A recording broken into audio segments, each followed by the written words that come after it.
নমস্কার। আজকের আলোচনার বিষয় ঈশ্বর বনাম ভগবান।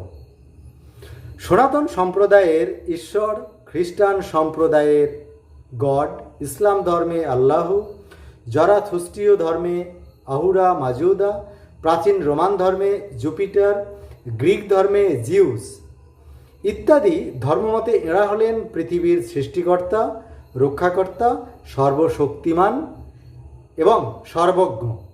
মতামত এক, শুধুমাত্র নাম আলাদা। অর্থাৎ ঈশ্বর এক বিমূর্ত ধারণা, যা বিভিন্ন ধর্ম সংস্কৃতিতে ভিন্ন ভিন্নভাবে ব্যাখ্যা করা হয়েছে। তবে সাধারণভাবে ঈশ্বর মহাবিশ্বের সৃষ্টিকর্তা হিসেবে বিবেচিত এবং পরম ব্রহ্ম হিসেবে স্বীকৃত। সনাতন ধর্মমতে ঈশ্বর বলতে সাধারণত সর্বোচ্চ সত্তা, সর্বশক্তিমান, সর্বজ্ঞ, সর্বব্যাপী, নিরাকার এবং পরম ব্রহ্মকে বোঝানো হয়েছে। পৃথিবীর প্রাচীনতম ধর্মগ্রন্থ হল বেদ। বেদ অপৌরুষেয়। কোনো ব্যক্তি এই বেদ রচনা করেননি। বেদে বলা হয়েছে এক দেব অদ্বিতীয়াশ্চ, অর্থাৎ ঈশ্বর এক এবং অদ্বিতীয়। এখন বিষয় হচ্ছে, এক বলার পরও অদ্বিতীয় কথাটি ব্যবহার করা হলো কেন? এক বললেই তো হতো। এক মানেই তো অদ্বিতীয় বা কেউ নেই। তাহলে আসলে এক দেব অদ্বিতীয়াশ্চ এই উক্তিটি যাঁর দ্বারা উক্ত হয়েছে তিনি অত্যধিক দূরদৃষ্টি সম্পন্ন, তাতে কোনো সন্দেহ নেই। তিনি উপলব্ধি করেছিলেন যে এককালে পৃথিবীতে মনুষ্য সমাজে, আর যাই হোক গবেষক শ্রেণীর মানুষের অভাব থাকবে না। অদ্বিতীয় শব্দটি যদি ব্যবহার না করা হয় তাহলে এই গবেষকবর্গ গবেষণা করে ঠিক আর একটা ঈশ্বর খুঁজে বের করবেন। এই জন্যই সম্ভবত অদ্বিতীয়াশ্চ শব্দটি প্রয়োগ করেছেন।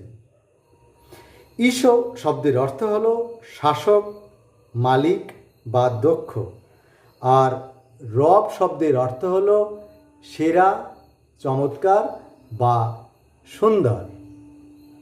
অর্থাৎ ঈশ্বর শব্দের আবিধানিক অর্থ দাঁড়াচ্ছে সুন্দরের শাসক।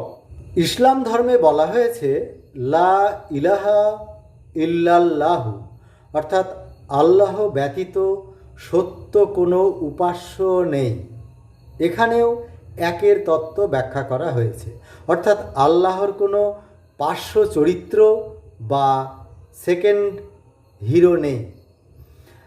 অর্থাৎ সকল ধর্মমতে ঈশ্বর এক এবং অদ্বিতীয়, সেটাই স্পষ্টভাবে উল্লেখ করা হচ্ছে। তাহলে ভগবান বলতে আমরা কি বুঝি? একটু আলোচনা করে দেখা যাক। সনাতন ধর্মে অসংখ্য ভগবানের উপস্থিতি লক্ষ্য করা যায়।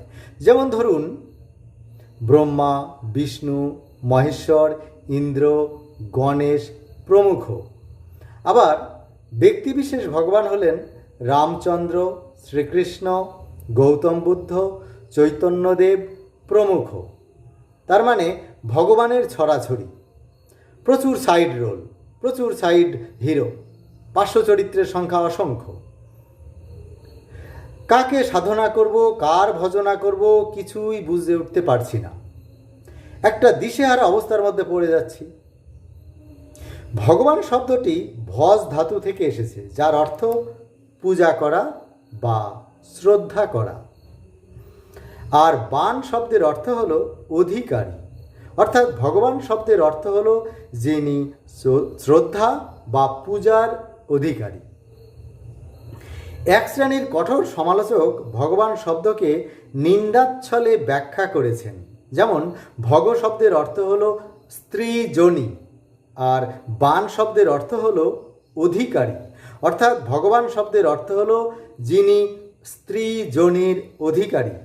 যেমন ভগবান ইন্দ্র, দেবরাজ ইন্দ্র ঋষি গৌতমের স্ত্রী দেবী অহল্যাকে তাঁর লালসার শিকারে পরিণত করেছিলেন। এই জন্য এই জঘন্য অপরাধে ঋষি গৌতম দেবরাজ ইন্দ্রের শরীরে হাজার ভগ বা স্ত্রী যোনি হবার অভিশাপ প্রদান করেছিলেন। সঙ্গে সঙ্গে ইন্দ্রদেব ভগবান হয়ে যান, অর্থাৎ তাঁর শরীরে সহস্র স্ত্রী যোনি ফুটে ওঠে। হিন্দু শাস্ত্রে ভগবানের একটা সুন্দর সংজ্ঞা দেওয়া হয়েছে, আমি তা এখানে প্রতিষ্ঠা করছি। ঐশ্বর্যস্য সমগ্রস্য বীর্যস্য যশস্য শ্রেয় জ্ঞান বৈরাগ্যশ্চৈব সন্ন্যাং ভগ ইতিঙ্গনা। অর্থাৎ সমগ্র ঐশ্বর্য, বীর্য, যশ, সৌন্দর্য, জ্ঞান এবং বৈরাগ্য, এই 6টি গুণকে একসঙ্গে ভগ বলা হয়। যিনি এই 6টি গুণের অধিকারী তিনিই ভগবান।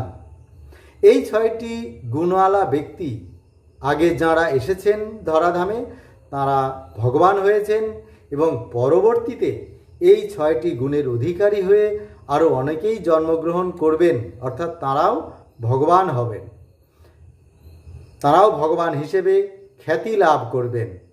পরিশেষে কি একথা বলা যেতে পারে যে ঈশ্বর এক এবং অদ্বিতীয়, কিন্তু ভগবান অসংখ্য?